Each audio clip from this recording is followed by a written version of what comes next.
तो बच्चा लोग, मैग्नेट कई प्रकार का होता है, कई टाइप का होता है, ये हमने पहले ही बताया था।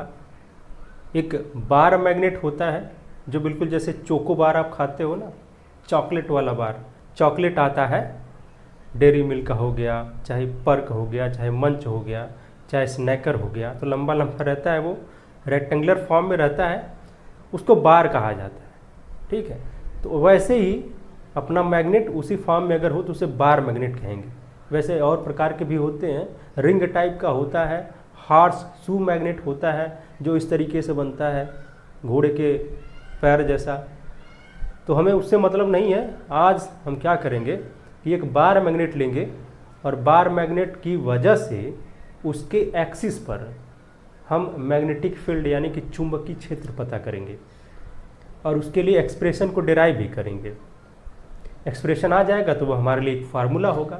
फिर जब भी हमें ज़रूरत पड़ेगी कि कोई बार मैग्नेट दिया गया है और उसके एक्सिस पर हमें अगर मैग्नेटिक फील्ड पता करना है तो आसानी से उस फार्मूले को यूज़ करके हम उस आंसर को ला सकते हैं, उस क्वेश्चन को सॉल्व कर सकते हैं।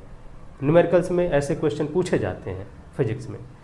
तो सबसे पहले एक बार मैग्नेट लेते हैं और बार मैग्नेट लिखा गया है, तो सबसे पहले एक बार मैग्नेट बना लेते हैं। ये है बार मैग्नेट जो बिल्कुल चॉकलेट की तरह होगा आपका, जैसे चॉकलेट का शेप होता है रेक्टेंगुलर, ठीक है, वैसे ही। ठीक है, और इसके दो पोल होंगे, दो पोल साउथ और नॉर्थ। तो हमने साउथ और नॉर्थ यहाँ पर दो पोल बना दिए हैं। दो पोल, मैग्नेट के दो पोल होते हैं।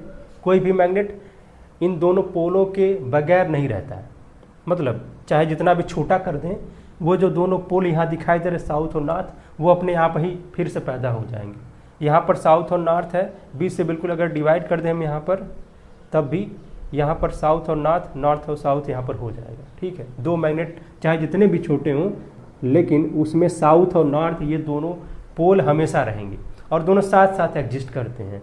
मतलब इनका अकेले कोई अस्तित्व ही नहीं है, कोई मतलब नहीं इनका, कोई समझ लो कि कोई औकात ही नहीं है इनकी। ठीक है, अगर अलग अलग हो गए तो कोई औकात नहीं है। ठीक है, तो ये साउथ और नॉर्थ पोल हमेशा साथ रहते हैं।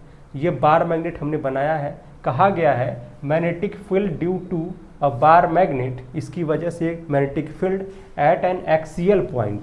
ठीक है, एक्सियल पॉइंट, एक्सियल पॉइंट मतलब एक्सिस के किसी पॉइंट पर। तो सबसे पहले इसकी एक्सिस क्या होगी भाई, ये पता करते हैं। एक्सिस क्या होती है, जब हम साउथ और नॉर्थ पोल को ऐसे मिलाते हैं एक लाइन से और इस लाइन को आगे बढ़ाते चले जाते हैं। ठीक है, ठीक है, इसको क्या करेंगे, आगे बढ़ाते चले जाएंगे और फिर रोकेंगे नहीं, है ना, रोकेंगे नहीं। कहाँ तक जाएगा ये बता सकते हो आप, कहाँ तक जाएगा भाई, ये जाएगा इन्फिनाइट तक। इधर अगर हमने यहाँ पर इसके सेंटर को ओ सपोज कर लिया है, ठीक है, इसके मैग्नेट के सेंटर को ओ सपोज कर लिया है, तो इधर वाली लाइन जो जाएगी कहाँ तक जाएगी, माइनस इन्फिनिटी तक जाएगी, और इधर वाली लाइन प्लस इन्फिनिटी तक जाएगी। ठीक है, ये इन्फिनिटी है, जिसका मतलब अनंत होता है। अनंत का मतलब कोई अंत ही नहीं जिसका, उसे अनंत कहते हैं भाई, उसे ही तो अनंत कहते हैं। ये ब्रह्मांड अपना अनंत है, ईश्वर अनंत है, हर कोई अनंत तो है ना भाई, हर कोई वही बनना भी चाहता है, अनंत। तो ये हो गया एक्सिस, इसे कहते हैं एक्सिस। और इसी के एक पॉइंट पर एक क्या कहेंगे, इसे, इसको एक्सिस कहेंगे, मैग्नेट की एक्सिस। इसी के एक पॉइंट पर हम पता करेंगे कि मैग्नेटिक फील्ड कितना होगा। ठीक है, तो मान लेते हैं कि ये जो सेंटर है, यहाँ से कुछ दूरी पर, उस दूरी को हम यहाँ फिक्स कर लेते हैं, ये ओ पॉइंट है। इस ओ पॉइंट से मान लेते हैं कि हम जो है आर डिस्टेंस पर, ठीक है, आर डिस्टेंस पर इसके एक्सिस पर एक पॉइंट ले रहे हैं जो कि पी है। ठीक है, क्या है, पी है, कैपिटल पी है, ये पॉइंट कैपिटल पी है यहाँ से, सेंटर से। अच्छा, उसके पहले ज़रा ये भी तो जान लें कि अपना बार मैग्नेट जो है उसकी लेंथ कितनी है, उसकी आर्म कितनी है।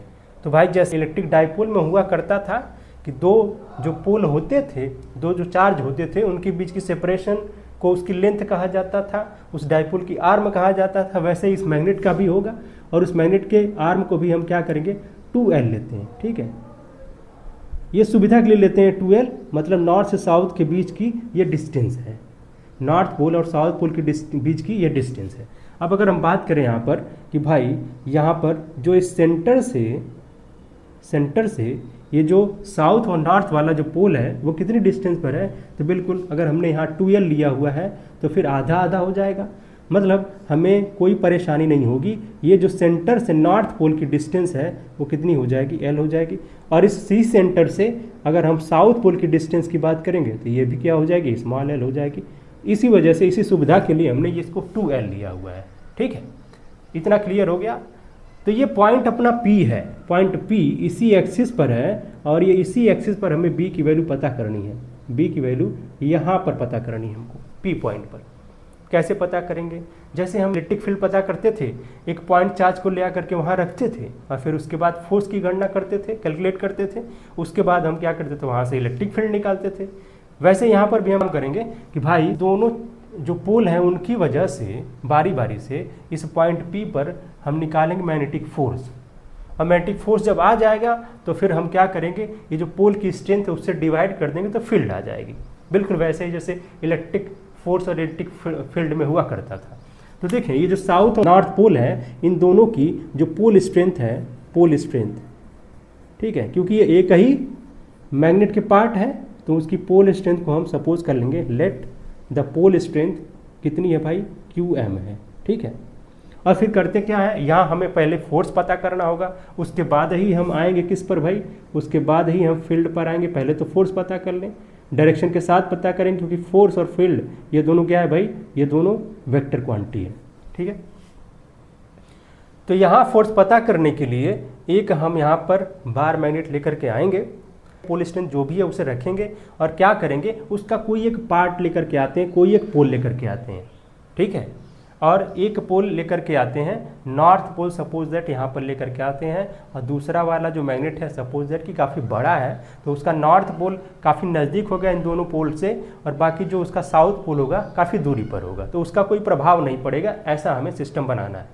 अब देखें यहाँ पर हमने नॉर्थ पोल लेकर के आए हुए हैं, और जो नॉर्थ पोल लेकर के आए हैं, ठीक है, जैसे चार्ज रखते थे पॉइंट चार्ज जो पॉजिटिव नेचर का हुआ करता था, वैसे ही यहाँ पर एक क्या करेंगे, यहाँ पर एक मैग्नेट लेकर के आएंगे और वो काफ़ी लंबा होगा। ठीक है, चलो यहाँ पर हम पॉइंट पॉइंट बना देते हैं, मतलब ये भी क्या जा रहा है, ये भी थोड़ा सा आगे जा रहा है, और जिसकी लेंथ क्या है, थोड़ी बड़ी है, तो इसको हम यहाँ पर आगे मेंशन नहीं करेंगे। यहाँ क्या करेंगे, यहीं पर N लिख देंगे, मतलब नॉर्थ पोल लेकर के आए किसी दूसरे मैग्नेट का इसी पॉइंट P पर। अब इस नॉर्थ पोल पर, इस नॉर्थ पोल, इस मैग्नेट के नॉर्थ पोल के द्वारा भी इस पर फोर्स लगेगा और साउथ पोल के द्वारा भी इस पर फोर्स लगेगा, दोनों बातें हैं। और दोनों फोर्स को हम क्या करेंगे, ऐड करेंगे वेक्टर के हिसाब से, और फिर क्या करेंगे, ये जो पोल स्ट्रेंथ है नए वाले मैग्नेट की, इसकी पोल स्ट्रेंथ को सपोज कर लेते हैं, pole strength let the pole strength कितना है, QM, और इसको नॉट कर लेते हैं, जैसे Q नॉट लेते थे टेस्ट चार्ज में, वैसे ही QM नॉट ले लेते हैं। अब इस नॉर्थ पोल की वजह से इस पर कितना फोर्स लगेगा ये बिल्कुल हम कैलकुलेट कर सकते हैं। ठीक है, इसको कैलकुलेट कर सकते हैं, लिख सकते हैं the force exerted by north pole at point P। ठीक है, पॉइंट P पर जो फोर्स लगेगा उसको निकाल सकते हैं। वैसे ही the force exerted by south pole at point P, ये दोनों निकाल लेंगे हम। ठीक है, इसको कुछ नाम भी दे देते हैं, नॉर्थ पोल की वजह से फोर्स है तो क्यों ना हम FN लिख देते हैं, और ये साउथ पोल की वजह से फोर्स है तो FS लिख देते हैं। ठीक है, अब इसकी वैल्यू हम जानते हैं क्या होती है भाई, μ0/4π है ना, कितनी होती है, μ0/4π, और जो पोल की स्ट्रेंथ होती है उसे लिखा जाता है। पोल की स्ट्रेंथ कितनी है, ये पोल की स्ट्रेंथ देखा जाए, यहाँ पर इसकी पोल की स्ट्रेंथ है QM, और दूसरा वाला जो हमने यहाँ पर पोल लेकर के आया उसकी पोल स्ट्रेंथ है QM नॉट, तो इसको लिखेंगे QM नॉट, और जो डिस्टेंस है इस पॉइंट P की इसके सेंटर से, ठीक है, सेंटर से नहीं, सेंटर से तो R है ही। अब क्या करेंगे, इसके नॉर्थ पोल से डिस्टेंस देखें, क्योंकि हम निकाल रहे हैं इस नॉर्थ पोल की वजह से इस वाले पॉइंट पर मैग्नेटिक फोर्स। ठीक है, मैग्नेटिक फोर्स, ये जो फोर्स होगा वो क्या होगा, मैग्नेटिक फोर्स होगा भाई। ठीक है, मैग्नेटिक नेचर का होगा। ठीक है, तो सबसे पहले हमें चाहिए नॉर्थ और इसके बीच की डिस्टेंस, नॉर्थ पोल और इस पॉइंट पी के बीच के डिस्टेंस। सेंटर से आर डिस्टेंस पर है, यहाँ से यहाँ तक दूरी एल है, तो ये दूरी कितनी हो जाएगी, बिल्कुल सटीक एल आर माइनस एल हो जाएगी, यहाँ से यहाँ तक की डिस्टेंस। ठीक है, और ऐसे हम बात करें साउथ पोल से भी पॉइंट पी की डिस्टेंस चाहिए, तो देखिए सेंटर तक आर है, बाकी ये जो एल यहाँ से बढ़ रहा है कि नहीं, इस पॉइंट ओ से साउथ पोल कितना डिस्टेंस पर, एल डिस्टेंस पर है, तो टोटल डिस्टेंस कितनी हो जाएगी, r plus l south pole से इस पॉइंट पी की डिस्टेंस हो जाएगी। तो इसे भी हम क्या करेंगे, कैलकुलेट करके रख लेंगे, इसकी अभी ज़रूरत पड़ेगी।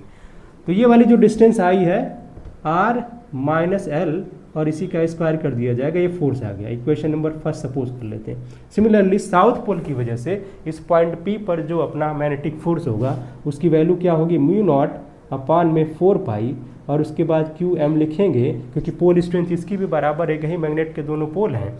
और उसके बाद जो हमने पॉइंट पोल रखा हुआ है यहाँ पर, ठीक है, तो उसे क्यू एम नॉट लिखा हमने, और डिस्टेंस देखेंगे इस बार क्या है, आर प्लस एल हो गई है, लेकिन स्क्वायर इसका भी करना पड़ेगा। Equation number second. ठीक है, अब ये दोनों फोर्स हैं, दोनों फोर्स का मैग्नीट्यूड हमारे सामने है। अब ज़रा देखें कि कौन सा फोर्स कम होगा, कौन सा ज़्यादा होगा। देखिए नॉर्थ पोल नज़दीक में है तो ये ज़्यादा फोर्स लगाएगा यहाँ पर, और साउथ पोल क्योंकि दूरी बढ़ने से फोर्स का जो मैग्नीट्यूड है कम हो जाएगा, तो ये वाला इससे ज़्यादा होगा। मतलब क्या है भाई, अपना जो एफ एन है ये एफ एस से ज़्यादा होगा। तो अगर हमें रिजल्टेंट निकालना होगा, ठीक है, यानी कि टोटल या रिजल्टेंट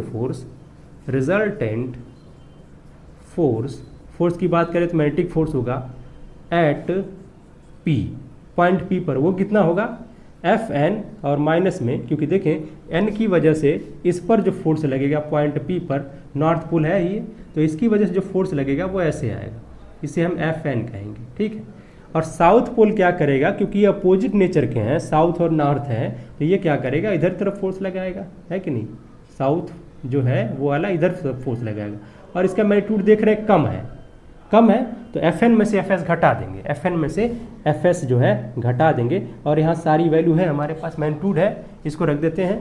और जब इसको रखेंगे तो देखिए कि कुछ तो कॉमन दिख रहा है, यहाँ पर mu naught upon 4 pi q m q naught ये सब कॉमन है, मतलब म्यू नॉट अपान में 4 पाई क्यू एम है, क्यू एम का नॉट है, उसके बाद ये मल्टीप्लिकेशन में है, बाकी बचा क्या, ये वैल्यू, और इसमें से ये वाली घटानी है। अब स्क्वायर दिख रहा है हमें, तो 1 माइनस आर माइनस एल का होल स्क्वायर है, माइनस में 1 अपान आर प्लस एल इसी का होल स्क्वायर फिर से यहाँ पर है।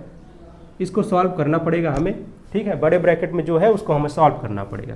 अब सॉल्व करते हैं इसको, जब सॉल्व करेंगे तो देखेंगे एलसीएम जब लेंगे हम इसका, तो आर माइनस एल और आर प्लस एल का होल स्क्वायर आएगा। अब r plus l r minus l ये ए प्लस बी और ए माइनस बी का फार्मूला है, तो नीचे में क्या आ जाएगा, r square minus l square, और इसका क्या आ जाएगा, होल स्क्वायर आ जाएगा। ठीक है, और म्यू नॉट अपॉन में 4 पाई यहाँ पर लिखा ही है। ठीक है, बाकी क्या करना है, क्यू एम और क्यू एम नॉट यहाँ पर लिख देते हैं, बाकी यहाँ पर जो आता है उसको लिखते हैं। देखें हम जब इसको यहाँ पर रखेंगे, एलसीएम लेने के बाद जब इससे इसको डिवाइड करेंगे तो बचेगा ये पूरा पॉइंट। ठीक है, और इसको जब रखा जाएगा यहाँ पर तो होगा क्या, r square plus l square plus 2RL। ठीक है, यही होगा, और फिर माइनस में लिखा हुआ है r square plus l square minus में 2LR। तो देखें ये जो पहले माइनस लिखा हुआ है उसकी वजह से आर स्क्वायर और एल स्क्वायर कट जाएंगे, बचेगा क्या, 2LR यहाँ बचेगा, और यहाँ भी माइनस पहले लग गया है तो माइनस 2LR जो आ रहा था वो पॉजिटिव हो जाएगा, मतलब 4LR हो जाएगा। ठीक है, मतलब 4L और R हो जाएगा, इतना पार्ट बचेगा, बाकी सब कैंसिल आउट हो जाएगा। नहीं समझ में आ रहा है तो फिर से हम बता देते हैं, ये जो वैल्यू है इसको यहाँ पर रखा जाएगा, ठीक है, ऊपर, यानी कि r square plus l square और प्लस में 2LR होगा, माइनस लगाएंगे और इस वैल्यू को हम यहाँ एक्सपेंड करके लिखेंगे, और जो माइनस लगा हुआ है उसकी वजह से क्या होगा कि यहाँ पर सबसे पहले चलो ब्रैकेट में ही ले लेते हैं, r square l square plus, और प्लस नहीं माइनस होगा क्योंकि यहाँ माइनस है, माइनस में 2LR होगा, और जब हम इसको एक्सपेंड करेंगे r square plus l square plus 2LR है, माइनस में आर स्क्वायर करेंगे यहाँ पर, और फिर माइनस में एल स्क्वायर हो जाए क्योंकि माइनस बाहर लगा हुआ है, और ये प्लस 2LR होगा। देखें R square cancel out, L square से कैंसिल आउट, ये बचा है 2LR और प्लस में 2LR 4LR हो जाएगा। ठीक है, इतना है, 4LR हो गया। अब देखें ज़रा यहाँ पर एक चीज़ हम जानते हैं कि मैग्नेटिक मोमेंट, जैसे इलेक्ट्रिक मोमेंट होता है वैसे मैग्नेटिक मोमेंट होता है, जिसकी डायरेक्शन होती है साउथ से नॉर्थ की तरफ, ठीक है। इसकी डायरेक्शन साउथ से नॉर्थ की तरफ होती है। जो m होता है इसे स्मॉल m से रिप्रेजेंट करते हैं, ये मैग्नेटिक मोमेंट होता है। और इसकी वैल्यू क्या होती है मैग्नेटिक मोमेंट की, इसका जो मैग्नीट्यूड होता है 2 और उसके बाद 2, और ये जो पोल की दोनों पोल के बीच की डिस्टेंस है वो, ठीक है, 2l, और उसके बाद ये जो पोल की स्ट्रेंथ है qm इसके बराबर होती है। तो 2ql कह सकते हैं, क्या हो गया 2ql, 2qm और उसके बाद l, ठीक है। ये वैल्यू हो गई स्मॉल m यानी कि मैग्नेटिक मोमेंट की। और यहाँ से देखें मिल रहा है हमको 4lr मिल रहा है, ठीक है, 4lr मिल रहा है, और ये qm भी मिल रहा है, ये चीज़ मिल रही है हमें। तो qm यहाँ से उठाएंगे और 2 इस 4 में से 2 हटा लेंगे, निकाल लेंगे और l निकाल लेंगे पूरा। तो 2qml ये हो जाएगा अपना स्मॉल m, और बाकी जो बचेगा वो क्या होगा म्यू नॉट अपॉन में 4 पाई, और यहाँ से हमने 2 हटा दिया है तो 2 बचा हुआ है, और उसके बाद सिर्फ m बचा है और ये r बचा हुआ है, ठीक है। इसकी जगह पर और इसमें से 2 हटा करके और इस l को लेकर के हमने m बना दिया है, और बाकी बचा हुआ पार्ट क्या है यहाँ पर, ये है qm नॉट है, ठीक है। और उसके बाद नीचे कितना है r स्क्वायर माइनस l का स्क्वायर, और इसी का क्या है होल स्क्वायर है। ये क्या है फोर्स आ गया, नेट फोर्स आ गया, नेट फोर्स की ये वैल्यू आ गई है। ये जब फोर्स आ गया तो हमें पता है जैसे इलेक्ट्रिक फोर्स आता है तो उस फोर्स में हम क्या करते थे, चार्ज से डिवाइड कर देते थे तो इलेक्ट्रिक फील्ड आ जाती थी। वैसे ही यहाँ पर क्या करेंगे, जो पोल की स्ट्रेंथ है, जो हमने यूनिट यहाँ पर मैग्नेट रखा है, यूनिट पोल स्ट्रेंथ रखी है, मैग्नेटिक फील्ड कितनी होगी, पोल की स्ट्रेंथ से हम डिवाइड कर देंगे इसको, तो यहाँ पर फील्ड आ जाएगी। यहाँ पर अगर फील्ड पता करना हो, ठीक है, मतलब field at point P, point P पर जो फील्ड की बात करेंगे यहाँ पर मैग्नेटिक फील्ड होगी, इसमें कोई कंफ्यूजन नहीं है, magnetic field eight point P। तो जब B होगा, B की वैल्यू हम जानते हैं, जो अपना मैग्नेटिक फोर्स है उसमें क्या करेंगे, जो अपना ये मैग्नेटिक मोमेंट है, पोल स्ट्रेंथ है, मैग्नेटिक मोमेंट नहीं पोल स्ट्रेंथ है, इस जो अपना टेस्ट करने के लिए यहाँ पर मैग्नेट लेकर के आए हैं, उसके मैग्नेटिक पोल की स्ट्रेंथ से डिवाइड कर देते हैं। तो यहाँ जब हम F में इस qm नॉट से डिवाइड करेंगे तो वैल्यू क्या आएगी भाई हमारे पास, यही फार्मूला मेन है, ठीक है। ये इलेक्ट्रिक फील्ड में भी हुआ करता था, E बराबर F अपॉन में Q हुआ करता था, ठीक है, यही हुआ करता था, बिल्कुल सेम यहाँ मैग्नेटिक फील्ड में भी है। तो B की वैल्यू यहाँ से हो जाएगी म्यू नॉट अपॉन में 4 पाई, क्योंकि हमने qm नॉट को यहाँ F के नीचे कर दिया तो ये B बन गया है, और उसके बाद बाकी सारी चीज़ें वैसे ही हैं, 2mr और अपॉन में क्या है भैया r स्क्वायर माइनस में l का स्क्वायर है और टोटल का होल स्क्वायर। ये फार्मूला हमारे पास अभी आया है जो बिल्कुल मैग्नेटिक फील्ड का है, और इसी की ज़रूरत थी हमें, ठीक है। जो आया कैसे, फोर्स से आया है, और हम जानते हैं कि फोर्स और फील्ड के बीच में क्या रिलेशन होता है, बिल्कुल वही रिलेशन यहाँ अप्लाई करते हुए, ये वाला रिलेशन अप्लाई करते हुए हमने इस फार्मूले को लेकर के आए हैं। अब देखें कि कुछ केसेज बनते हैं, मान लिया ये जो पॉइंट P है इस मैग्नेट के सेंटर से काफ़ी दूरी पर हो, मतलब ये जो मैग्नेट के जो पोल हैं, ये जो इनके बीच की डिस्टेंस है 2l है, इसके रेस्पेक्ट में ये जो पॉइंट P है उस सेंटर से काफ़ी दूरी पर हो, ज़्यादा दूरी पर हो। मतलब हम कह सकते हैं इफ़ ये जो r है ये बहुत ज़्यादा बड़ा हो जाए l से, ठीक है, l से बड़ी हो जाए, मतलब जो डिस्टेंस है सेंटर से P की, जहाँ मैग्नेटिक फील्ड पता करना है, और जो मैग्नेट की जो लेंथ है, ठीक है, सेंटर से एक पोल की जो लेंथ है उसके कंपेरिजन में बहुत बड़ा हो जाए, तो होगा क्या, ऐसा जब हो गया r square minus l square है, इसमें जो l स्क्वायर दिख रहा है, क्योंकि जब हम देखें l जब छोटा हो जाएगा, बहुत छोटा हो गया, l का स्क्वायर करेंगे ये और ज़्यादा छोटा हो जाएगा, तो इसको क्या करेंगे, l स्क्वायर को यहाँ क्या करेंगे, नेगलेक्ट कर सकते हैं, l स्क्वायर को 0 ले सकते हैं, और यही काम हम यहाँ पर करेंगे, 0 l स्क्वायर को 0 लेते हुए यहाँ इस फार्मूले को थोड़ा सा और मॉडिफाई करेंगे। b बराबर कितना होगा, म्यू नॉट अपॉन में 4 पाई होगा, और उसके बाद 2m r यहाँ ऊपर दिखाई दे रहा है, और नीचे l स्क्वायर को हमने 0 कर दिया है, तो r स्क्वायर बचा हुआ है, और इसकी पावर में यहाँ 2 भी बची हुई है, तो r स्क्वायर की पावर 2 मतलब r की पावर 4, और एक r ऊपर है, एक r यहाँ से कट जाएगा, r क्यूब बचेगा, मतलब b का फार्मूला हमारे पास ये आएगा म्यू नॉट अपॉन 4 पाई, और उसके बाद 2m है, और उसके बाद इतना है r का क्यूब है, ये फार्मूला आया कब, जब ये जो पॉइंट है हमारा जहाँ मैग्नेटिक फील्ड पता करना है वो बहुत ज़्यादा दूरी पर हो as compare to the pole length, जो अपनी मैग्नेट की जो पोल लेंथ है उसके कंपैरिजन में काफ़ी ज़्यादा बड़ा हो, जिसकी वजह से हम एल स्क्वायर को जीरो कर लेते हैं और फिर हमारे पास ये सीधा सा फार्मूला बड़ा छोटा सा प्यारा सा आ जाता है, म्यू नॉट अपॉन 4π2m/r³। इसमें कोई डाउट नहीं है, ठीक है। ये हमने यहाँ पर एक्सियल पॉइंट पर एक पॉइंट ले करके, एक्सिस पर एक पॉइंट ले करके उस पर हमने मैग्नेटिक फील्ड को यहाँ पता किया है, किसकी वजह से, बार मैग्नेट की वजह से, ठीक है भाई। वही अपना चोको बार, चॉकलेट बार, उस वैसा ही अपना मैग्नेट होता है, उसकी वजह से हम उसके एक्सिस पर एक पॉइंट ले करके वहाँ पर मैग्नेटिक फील्ड के लिए फार्मूला डिराइव किए हैं। मेन फार्मूला हमारा था कौन सा वाला भाई, ये वाला मैग्नेटिक फील्ड के लिए। मेन फार्मूला जो फोर्स के लिए था वो ये था, और जो अपना बहुत ज़्यादा दूरी पर वो पॉइंट हो जाए तो उसके लिए ये छोटा सा प्यारा सा फार्मूला हमारे पास आया है, B बराबर म्यू नॉट अपॉन 4π2m/r³, जहाँ पर m क्या है, मैग्नेटिक मोमेंट है, जिसकी वैल्यू हमें फिक्स होती है, कितनी होती है, 2qm × l, ठीक है। या फिर बात करें कि जो 2 और l है ये तो बिल्कुल पोल के बीच की डिस्टेंस है, और उसके साथ हम मैग्नेटिक पोल स्ट्रेंथ को मल्टीप्लाई कर दे रहे qm को, तो मतलब ये जो लेंथ है उसको और फिर जो मैग्नेटिक पोल इसकी स्ट्रेंथ है उसको मल्टीप्लाई करने के बाद हमें मिलता है मैग्नेटिक मोमेंट।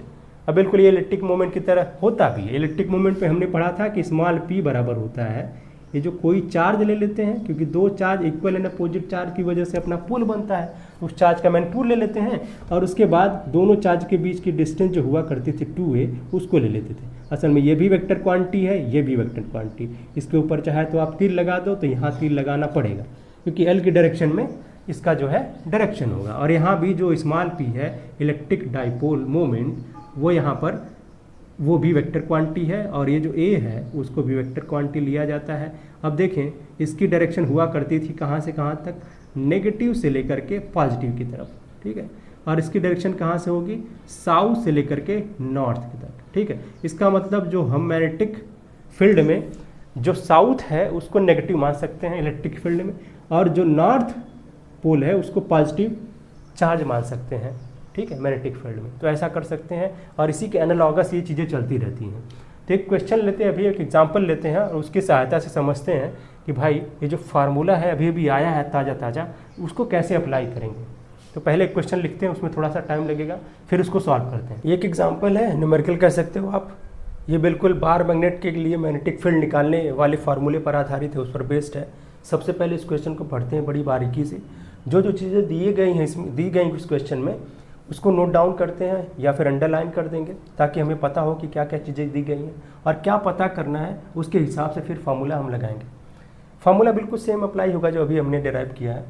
अब bar magnet of length 20 centimetre, ये जो 20 सेंटीमीटर है ये इसकी लेंथ है, बार मैग्नेट की लेंथ है।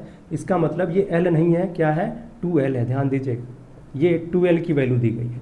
अगर L निकालना होगा तो इसको आधा करना पड़ेगा, और ये जो सेंटीमीटर है इसको मीटर में बदलना पड़ेगा। Has pole strength 5 ampere metre, ये जो QM की वैल्यू दी गई है, इसे QM की वैल्यू बिल्कुल ऐसे ही एज इट इज रख सकते हैं, यहाँ पर एम्पियर मीटर है, कुछ चेंज नहीं करना है इसमें। Find the magnetic field at a point on its axis, उसके एक्सिस पर कोई पॉइंट है जहाँ पर हमें मैग्नेटिक फील्ड पता करनी है, और वो पॉइंट कितने दूरी पर है, at a distance of 30 centimetre from its centre, centre से 30 सेंटीमीटर डिस्टेंस पर, यानी ये स्मॉल r की वैल्यू दी गई है। अब फार्मूला हमारे पास है, क्या है फार्मूला, म्यू नॉट अपॉन में 4π होता है, और उसके बाद 2 और फिर m और फिर r होता है, और नीचे क्या होता है, r का स्क्वायर माइनस l का स्क्वायर, और फिर इसका भी स्क्वायर कर दिया जाता है, दोनों के स्क्वायर को घटाने के बाद ऊपर भी स्क्वायर कर दिया जाता है। देखें ये बहुत कम डिस्टेंस है, मतलब कंपेरेबल डिस्टेंस है ये, मतलब 20 सेंटीमीटर इसकी लेंथ है और 30 सेंटीमीटर पर ही पूछ लिया जा रहा है, इस वजह से ये फार्मूला लगेगा। अदरवाइज अगर ये बहुत ज़्यादा डिस्टेंस होती, 100 सेंटीमीटर की बात करता, 200 सेंटीमीटर की बात करता, तो यहाँ पर हम इसको, इस फार्मूले को छोटा कर देते। जो बाद में आया था हमारा, क्या करने पर आया था कि जो r को हमने लिया था वो काफ़ी बड़ा जो है as compare to the l ले लिया था, तब हमारे पास जो फार्मूला बनता वो क्या बनता, b बराबर म्यू नॉट अपॉन में 4π, और ये जो हमने L स्क्वायर लिखा है ये कट जाता, 0 हो जाता, फिर बाकी बचता क्या है, 2m ऊपर बचता है और नीचे r³ बचता है। ये छोटा फार्मूला बनता है, लेकिन यहाँ पर ऐसा नहीं है, ये आर जो है एल से बहुत ज़्यादा बड़ा नहीं है, ये कंपेरेबल है, मतलब इसके कंपेरिजन, इसके टक्कर का है। इस वजह से यही फार्मूला अप्लाई करेंगे जो अपना बेसिक फार्मूला है, जो बिल्कुल बिल्कुल क्या है, बिल्कुल अपना जो इनिशियल स्टेज में फार्मूला मिला था वही वाला अप्लाई करेंगे। अब देखें जो चीज़ें दी गई हैं उसको देख लेते हैं। ये जो 2L की वैल्यू दी गई, यहाँ से L निकाल लेंगे, ठीक है। L की वैल्यू निकालेंगे तो यहाँ से L की वैल्यू कितनी हो जाएगी, आधा करेंगे इसको तो 10 सेंटीमीटर हो जाएगा। और सेंटीमीटर को हमें मीटर में बदलना है, ध्यान दीजिएगा, मीटर में बदलना है। मीटर में बदलेंगे तो क्या होगा, ये 10 सेंटीमीटर जब हम मीटर में बदलेंगे तो क्या होगा, 100 से डिवाइड करेंगे भाई। 100 से डिवाइड करने के बाद 0.1 आ जाएगा, 0.1 और ये मीटर, ये स्मॉल l की वैल्यू हो जाएगी जिसकी ज़रूरत है हमें। बाकी ये जो 30 सेंटीमीटर इसको भी बदलना पड़ेगा हमें मीटर में। तो जो r की वैल्यू आएगी इसमें क्या करेंगे, 30 सेंटीमीटर में 100 से फिर डिवाइड कर देंगे और 100 से डिवाइड करेंगे तो आएगा पॉइंट कितना आएगा, 3 मीटर आ जाएगा। तो ये वैल्यू है हमारे पास, इसको यूज़ करेंगे l की जगह पर 0.1 और फिर r की जगह पर 0.3। बाकी सारी चीज़ें हैं, m हमारे पास दिया गया है, m कितना, m नहीं दिया गया लेकिन ये क्या दिया गया है, पोल की स्ट्रेंथ दी गई है। तो देखें ज़रा, m की वैल्यू हमें पता है कि m की वैल्यू हम लिख सकते हैं कि m बराबर क्या होता है, 2qm इंटू l होता है, ठीक है। तो ये हम m की जगह पर ये फार्मूला लिख देंगे और बाकी सारी वैल्यू तो हमारे पास है ही। अब b के लिए फार्मूला जो हम यहाँ पर फार्मूला है उसको अप्लाई करते हुए वैल्यू रखेंगे। ये जो वैल्यू है μ0/4 पाई, ठीक है, इसकी वैल्यू फिक्स होती है 10⁻⁷ इसको रख देंगे। उसके बाद 2 है और फिर m की वैल्यू कितनी है, 2qm और इंटू क्या है, l है और इंटू में r भी है। अपान में क्या करना है आपको, अपान में r स्क्वायर और माइनस l स्क्वायर है, फिर इसका भी स्क्वायर कर देना है। तो चलो एक बार वैल्यू फिर से रखते हैं, 10⁻⁷ और उसके बाद मल्टीप्लाई में क्या होगा, 2 होगा और उसके बाद फिर से 2 है और फिर qm है जो दिया गया है 5 एम्पियर मीटर और फिर l की वैल्यू मतलब कितना हो गया, 0.1, ठीक है। और फिर r की वैल्यू लिखना है, r की वैल्यू कितनी भाई, 0.3, इसको भी क्यों छोड़ेंगे, नीचे आएंगे और फिर r का स्क्वायर करेंगे, ठीक है, 0.3 का स्क्वायर करेंगे और फिर माइनस में क्या करेंगे, l का स्क्वायर यानी 0.1 का स्क्वायर करेंगे, इसका भी स्क्वायर कर देते हैं। या फिर बड़ा कन्फ्यूज़न हो रहा है, ऐसे लिखते हैं हल्का हल्का, 0.3 इसका स्क्वायर कर दिया माइनस 0.1 इसका स्क्वायर कर दिया और फिर से सबका स्क्वायर भी करना है, ठीक है। ये वैल्यू, ठीक है। यहाँ देखें, यहाँ पर जो वैल्यू आएगी, पॉइंट लगा हुआ है, पॉइंट के बाद एक डिजिट है, एक डिजिट यहाँ पर है। तो यहाँ देखें, यहाँ पर कितना होगा, ये 2 और 5 मिलकर के 10 हो जाएगा, ठीक है। और यहाँ जो आएगा 3 और 1 मल्टीप्लाई करने के बाद 3 आएगा, लेकिन एक पॉइंट के बाद यहाँ पर 2 डिजिट मिल रहा है, मल्टीप्लाई करने के बाद 2 डिजिट को हमें हटाना है। तो एक यहाँ से -8 कर देंगे तो एक 10 यहाँ से भी ले लेंगे, एक 10 यहाँ से आया हुआ है, मतलब 3 और 2 को मल्टीप्लाई करके 6 कर लेते हैं। और उसके बाद एक 10 तो यहाँ से आ गया, इस पॉइंट को हटा देगा, दूसरा 10 यहाँ पे अब जो हमें 10⁻⁸ करने जा रहे हैं वो वहाँ से 10 मिल जाएगा और फिर क्या करेगा, वो इस वाले पॉइंट को हटा देगा, ठीक है। और ये जो 3 है और 2 आपस में मल्टीप्लाई होकर के 6 हो जाएंगे और 10⁻⁸ लिखेंगे। नीचे क्या होगा, 0.3 का स्क्वायर करना है, ठीक है। अब देखें ये जो 0.3 है, या फिर ऐसा भी कर सकते हैं, जो 0.3 दिखाई दे रहा है इसको बदल लें 3 × 10⁻⁻1 में, ऐसा कर सकते हैं हम, ठीक है, ऐसा कर दें। या फिर 3/10 कर सकते हैं, लेकिन जब इसका स्क्वायर करें तो क्या होगा, 9/100 हो जाएगा। मतलब यहाँ से क्या करें, 1/100 कॉमन ले लें तो हमें थोड़ा सा ही एफर्ट करना पड़ेगा, पॉइंट का यहाँ झमेला नहीं रहेगा। और बाकी 3 का कितना हो जाएगा, 9 हो जाएगा स्क्वायर, और इसका कितना हो जाएगा, 1 हो जाएगा, इतने से मतलब रहेगा। अब क्या होगा, देखिए 9 - 1 ये 8 हो जाएगा नीचे, ठीक है। और ऊपर जो है वो तो है ही 6 है, 10⁻⁸ है, और ये जो 100 है ऊपर जा कर के बिल्कुल मल्टीप्लाई होगा, कि डिवाइड का डिवाइड है, एकदम से जा कर के ऊपर मल्टीप्लाई होगा। 10⁻2 लिख सकते हो या फिर 100 डायरेक्ट लिख सकते हो। चलो हमने 10⁻2 लिख दिया। बाकी अब क्या करना है, यहाँ इसको काट लो, ठीक है, 2 से यहाँ आएगा 4, ठीक है। अब यहाँ भी 30 आएगा, 3 आ गया, इसको 30 बना लो, अपान में 4 कर लो, ताकि हमें जो है डेसिमल में निकालने में परेशानी ना हो। और यहाँ से एक 10 ले लो, इसके लिए 30 बनाने के लिए यहाँ से एक 10 ले लो, एक 10 बचा है, यहाँ जब मल्टीप्लाई करोगे 10⁻⁻7 आएगा। अब इसको डिवाइड कर लो 4 से, तो 4 7 टाइम्स 28 होता है, 2 बचेगा, फिर 5 टाइम्स लेकर के जाएंगे तो पूरा कैंसिल आउट हो जाएगा, इंटू 10⁻⁻7 ये b की वैल्यू आई है, ठीक है, ये b की वैल्यू आई है, जिसे हम क्या करेंगे भाई, टेस्ला यूनिट देंगे, ठीक है, इसकी यूनिट कितनी होती है, टेस्ला होती है। बी की वैल्यू 7.5 10⁻⁷ टेस्ला। ठीक है, तो देखा हमने कि बिल्कुल जो बेसिक फार्मूला था हमारे पास उसको हमने अप्लाई किया यहाँ पर, सारी वैल्यू जैसे तैसे रखी है, जैसे दिया हुआ था वैसे रखी है, थोड़ा बहुत मॉडिफिकेशन किया है, जो सेंटीमीटर में दिया था उसको मीटर में कर रखा है। यहाँ समझने वाली बात थी, यहाँ लेंथ दिया गया है इस पूरे बार मैग्नेट की, मतलब ये जो दिया गया है आपको वो दिया गया है कि नॉर्थ और साउथ पोल के बीच की डिस्टेंस को, ठीक है, ये दिया गया, ये साउथ है और ये नॉर्थ, इसके बीच की पूरी डिस्टेंस को ही दे दिया गया है, कितना, 20 सेंटीमीटर। लेकिन हमको क्या चाहिए होता है, हमको एल चाहिए होता है इस ओ से इस दोनों जो अपने पोल हैं इनके बीच की डिस्टेंस, तो एल होता है ये, यहाँ से लेकर यहाँ तक एल, और फिर यहाँ से लेकर के साउथ पोल से सेंटर के बीच की डिस्टेंस भी एल होती है। एल निकालना ज़रूरी है, जब एल निकल जाएगा तभी फार्मूले हम यहाँ पर अप्लाई कर पाएंगे, क्योंकि कहीं पर 2L नहीं है, हर जगह क्या है, एल है, यहाँ भी एल है। ठीक, तो इस वजह से एल की ज़रूरत पड़ी, हमने क्या किया, आधा कर दिया उसको। और यहाँ पर बिल्कुल सटीक तरीके से हमने देखा कि क्या क्या क्वेश्चन में दिया गया है और क्या पता करना है, सबको हमने मिलाते हुए ये फार्मूला हमने देखा कि भाई यही वाला फार्मूला हमारा सटीक बैठ रहा है, यही फार्मूला अप्लाई किया हमने और फिर मैग्नेटिक फील्ड की वैल्यू निकाली है।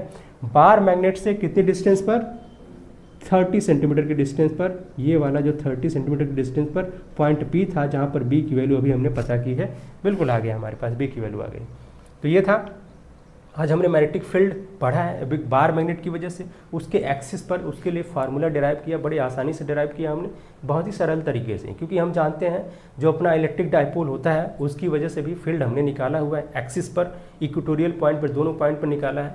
तो जब हमने इलेक्ट्रोस्टैटिक पढ़ लिया है, जब हमने इलेक्ट्रिक फील्ड पढ़ लिया है डाइपोल मोमेंट किया, डाइपोल की वजह से, तो यहाँ पर जो मैग्नेटिक अपना बार मैग्नेट है वो भी एक डाइपोल बनाता है, एक साउथ पोल एक नॉर्थ पोल होता है, तो उसकी वजह से भी हम जो मैग्नेटिक फील्ड है आसानी से, बहुत ही आसानी से इजीली पता कर सकते हैं जब हमें इलेक्ट्रिक डाइपोल की वजह से फील्ड निकालना आता हो तब। ठीक है, क्योंकि दोनों भाई एनालॉगस होते हैं, एक तरीके के होते हैं, दोनों सिमिलर होते हैं। जो इलेक्ट्रिक फील्ड है मैग्नेटिक फील्ड दोनों क्या है, बिल्कुल सिमिलरिटी, काफ़ी सिमिलरिटी इनके बीच में है, बस क्या होता है टर्म बदलते हैं, लेकिन वो एक फॉर्म में ऐसे बदलते हैं कि लगता है कि सेम पैटर्न में बदल रहे हैं।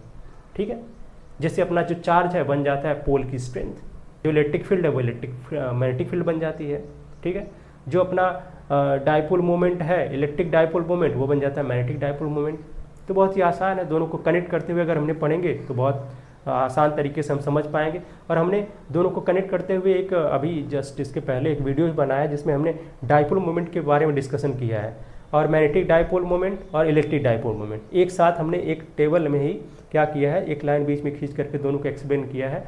और वो अगर आप देखोगे तो आपको लगेगा कि बिल्कुल क्या है, ये बिल्कुल जो मैग्नेटिक मोमेंट है उसको याद रखना कितना आसान, मतलब मैग्नेटिक फील्ड को इलेक्ट्रिक फील्ड से कनेक्ट करके समझना और उसको याद रखना और उसको कंठस्थ करना कितना आसान हो जाता है। फार्मूले भी बिल्कुल उसी तरीके से आते हैं और फार्मूले भी बहुत ही आसानी से याद हो सकते हैं, बहुत ही आसानी से आप उसको जो है कंठस्थ कर सकते हो।